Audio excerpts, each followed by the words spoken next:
খানা, যে কোনো খানা, যে কোনো ধরনের খাবার আল্লাহ যা মানুষের কিসমতে বা ভাগ্যে রাখছে, সব ধরনের খাবার এটা হচ্ছে আল্লাহর নেয়ামত ও রহমত।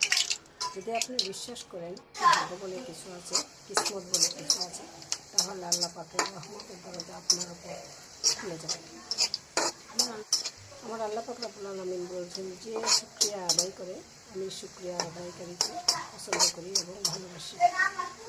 আলহামদুলিল্লাহ, আমরা যে ধরনের খাবারই খেয়ে থাকি না কেন, আমি সবাই যেন আল্লাহর কাছে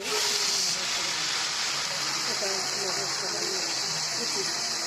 তবে আমরা বর্তমান যুগে এসে মনে হয় না যে আমরা শুকরিয়া আদায় করতে পারি।